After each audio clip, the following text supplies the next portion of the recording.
അസ്സലാമു അലൈക്കും. എല്ലാവർക്കും ആയിഷ ഡ്രീം വേൾഡിലേക്ക് സ്വാഗതം.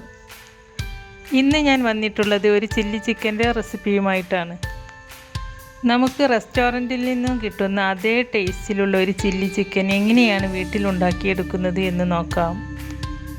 അതിനു മുമ്പ് എൻ്റെ ചാനൽ സബ്സ്ക്രൈബ് ചെയ്യാതെ കാണുന്നവരുണ്ടെങ്കിൽ ഒന്ന് പോയി സബ്സ്ക്രൈബ് ചെയ്യണേ. കൂടെ കാണുന്ന ബെല്ലൈക്കൺ എനേബിൾ ചെയ്തു വെക്കാനും മറക്കരുത്. എങ്കിൽ മാത്രമേ പുതിയ റെസിപ്പീസ് അപ്ലോഡ് ചെയ്യുമ്പോൾ അതിൻ്റെ നോട്ടിഫിക്കേഷൻ നിങ്ങൾക്ക് കിട്ടുകയുള്ളൂ. ചില്ലി ചിക്കൻ ഉണ്ടാക്കുവാനായിട്ട് ഞാനിവിടെ എടുത്തിരിക്കുന്നത് 1 കിലോ ബോണോട് കൂടിയുള്ള ചിക്കനാണ്.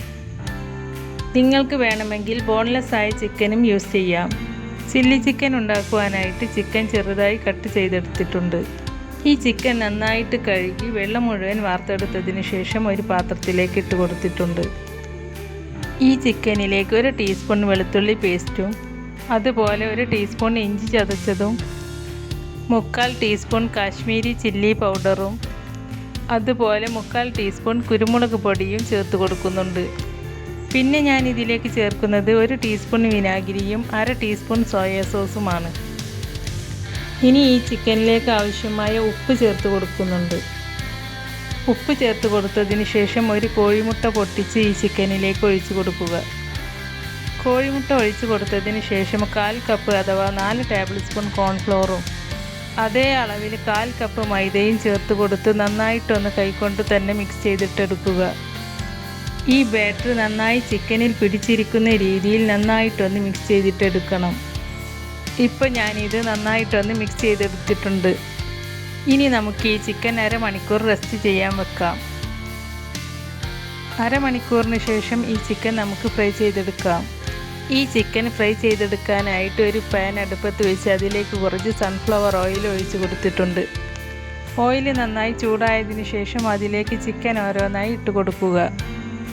ഈ ചിക്കൻ ലോ ഫ്ലെയിമിൽ ഇട്ടിട്ട് നന്നായിട്ട് തന്നെ വേവിച്ചെടുക്കണം. ഫ്ലെയിം കൂട്ടി വെച്ചാൽ ഈ ചിക്കൻ്റെ പുറം ഭാഗം കരിഞ്ഞു പോകുകയും ഉള്ളു വേവുകയുമില്ല.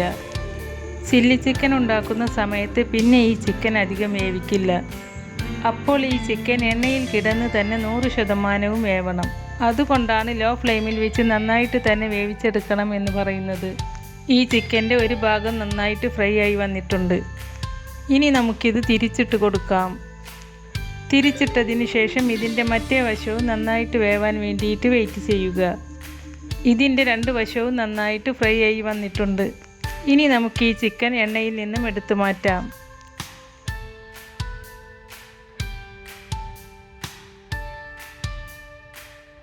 ബാക്കിയുള്ള ചിക്കനും നമുക്കിതുപോലെ ഫ്രൈ ചെയ്തിട്ടെടുക്കാം. അങ്ങനെ ചിക്കൻ മുഴുവനും ഞാനിവിടെ ഫ്രൈ ചെയ്തെടുത്തിട്ടുണ്ട്. ഇനി നമുക്ക് ചില്ലി ചിക്കൻ ഉണ്ടാക്കി തുടങ്ങാം. അതിനായി ഒരു പാൻ അടുപ്പത്ത് വെച്ച് അതിലേക്ക് 3 ടേബിൾ സ്പൂൺ സൺഫ്ലവർ ഓയിൽ ഒഴിച്ചു കൊടുക്കുക. എണ്ണ നന്നായിട്ട് ചൂടായിട്ട് വന്നാൽ ആ എണ്ണയിലേക്ക് 1 ടീസ്പൂൺ ഇഞ്ചി ചതച്ചത് ഇട്ട് കൊടുക്കുക. ഇഞ്ചി ചെറുതായിട്ടൊന്ന് മൂത്ത് വന്നതിന് ശേഷം അതിലേക്ക് 1 ടീസ്പൂൺ വെളുത്തുള്ളി ചതച്ചത് ഇട്ട് കൊടുക്കുന്നുണ്ട്. പിന്നെ 2 പച്ചമുളക് നീളത്തിൽ കട്ട് ചെയ്തത് ചേർത്ത് കൊടുത്തതിന് ശേഷം ഇത് 3ഉം കൂടി നന്നായിട്ടൊന്ന് വഴറ്റിയെടുക്കുക. ഇതൊക്കെ ചെയ്യുന്ന സമയത്ത് ഫ്ലെയിം നന്നായിട്ട് തന്നെ കൂട്ടി വെക്കണം. നമ്മൾ ചൈനീസ് റെസിപ്പിയൊക്കെ ഉണ്ടാക്കുമ്പോൾ ഫ്ലെയിം കൂട്ടി വെച്ച് നല്ല ചൂടോട് കൂടി വളരെ ഫാസ്റ്റായിട്ട് ഉണ്ടാക്കുമ്പോഴാണ് അതിന് നല്ലൊരു ടേസ്റ്റ് കിട്ടുന്നത്. അതുകൊണ്ട് ഫ്ലെയിം നന്നായിട്ട് കൂട്ടി വെക്കുക. ഇഞ്ചിയും വെളുത്തുള്ളിയും പച്ചമുളകും വഴന്നു വന്നതിന് ശേഷം അതിലേക്ക് സ്ക്വയർ ഷേപ്പിൽ കട്ട് ചെയ്തെടുത്ത സവാള ചേർത്ത് കൊടുക്കുക. ഒരു മീഡിയം സൈസിലുള്ള 3 സവാളയാണ് കേട്ടോ ഞാൻ എടുത്തിട്ടുള്ളത്. പിന്നെ ഒരു ക്യാപ്സിക്കം സ്ക്വയർ ഷേപ്പിൽ കട്ട് ചെയ്തതും ചേർത്ത് കൊടുക്കുന്നുണ്ട്. പിന്നെ 1/2 ടീസ്പൂൺ ഉപ്പും അതുപോലെ 1/2 ടീസ്പൂൺ കുരുമുളക് ക്രഷ് ചെയ്തതും ചേർത്ത് കൊടുക്കുന്നുണ്ട്. ഇനി ഇതെല്ലാം കൂടി 2 മിനിറ്റ് വഴറ്റിയെടുക്കുക. ഇപ്പോൾ ഇതൊന്ന് ചെറുതായിട്ടൊന്ന് വാടി കിട്ടിയിട്ടുണ്ട്. ഈ സമയത്ത് 1.5 ടേബിൾ സ്പൂൺ സോയാ സോസും 4 ടേബിൾ സ്പൂൺ ടൊമാറ്റോ സോസും ഒഴിച്ചു കൊടുക്കുക.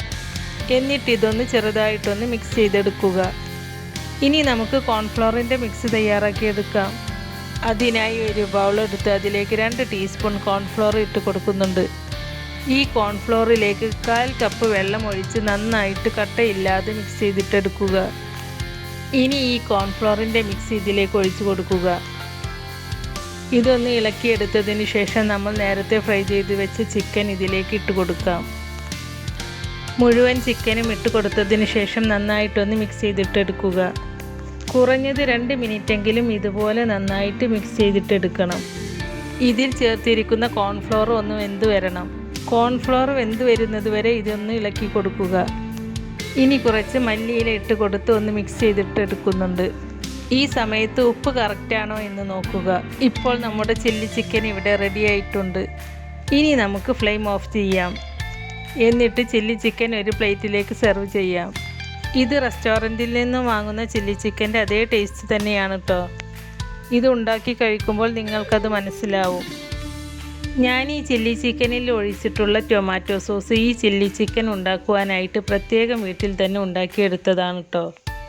ചില്ലി ചിക്കനിലേക്ക് ആവശ്യമുള്ള മുളക് പൊടി ചേർത്തിട്ടാണ് ഈ ടൊമാറ്റോ സോസ് ഞാൻ ഉണ്ടാക്കിയെടുത്തിട്ടുള്ളത്. അതുകൊണ്ടാണ് കേട്ടോ ഞാൻ ചില്ലി ചിക്കൻ ഉണ്ടാക്കുമ്പോൾ മുളക് പൊടിയോ ചില്ലി സോസോ ഒന്നും തന്നെ ചേർത്ത് കൊടുക്കാത്തത്. നിങ്ങൾ കടകളിൽ നിന്നും വാങ്ങുന്ന ടൊമാറ്റോ സോസാണ് ചില്ലി ചിക്കൻ ഉണ്ടാക്കുവാൻ ഉപയോഗിക്കുന്നതെങ്കിൽ നിങ്ങളുടെ എരിവിന് ആവശ്യമായ മുളക് പൊടിയോ ചില്ലി സോസോ ഒഴിച്ചു കൊടുക്കാം.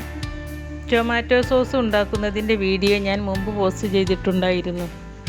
അതുകൊണ്ടാണ് കേട്ടോ ഞാൻ ഈ വീഡിയോയിൽ ഉൾപ്പെടുത്താതിരുന്നത്. ടൊമാറ്റോ സോസിൻ്റെ ലിങ്ക് ഞാൻ ഡിസ്ക്രിപ്ഷൻ ബോക്സിൽ പിൻ ചെയ്ത് വെക്കുന്നുണ്ട്. കാണാത്തവരുണ്ടെങ്കിൽ അതൊന്ന് പോയി കണ്ടു നോക്കൂ കേട്ടോ. ഇന്ന് ഞാൻ ഈ ചിക്കൻ ചില്ലി ഉണ്ടാക്കിയിരിക്കുന്നത് ഫ്രൈഡ് റൈസിൻ്റെ കൂടെ കഴിക്കാനാണ്. ഫ്രൈഡ് റൈസിൻ്റെ കൂടെ ചിക്കൻ ചില്ലി നല്ലൊരു കോമ്പിനേഷനാണ്. ഫ്രൈഡ് റൈസിൻ്റെ റെസിപ്പി മുമ്പ് ഞാൻ പോസ്റ്റ് ചെയ്തിട്ടുണ്ട്. അപ്പോൾ അതിൻ്റെ ലിങ്കും ഞാൻ ഡിസ്ക്രിപ്ഷൻ ബോക്സിൽ പിൻ ചെയ്ത് വെക്കുന്നുണ്ട്. അതും കാണാത്തവരുണ്ടെങ്കിൽ ഒന്ന് പോയി കണ്ടു നോക്കൂ കേട്ടോ. അപ്പോൾ ഇന്നത്തെ റെസിപ്പി നിങ്ങൾക്ക് ഇഷ്ടമായിട്ടുണ്ടെങ്കിൽ തീർച്ചയായിട്ടും ട്രൈ ചെയ്ത് നോക്കിയിട്ട് അതിൻ്റെ ഫീഡ്ബാക്ക് നമ്മുടെ കമൻറ്റ് ബോക്സിൽ വന്ന് അറിയിക്കണേ. അതുപോലെ ലൈക്ക് ചെയ്യാനും ഫ്രണ്ട്സ് ആൻഡ് ഫാമിലിക്ക് ഷെയർ ചെയ്ത് കൊടുക്കാനും മറക്കരുത്.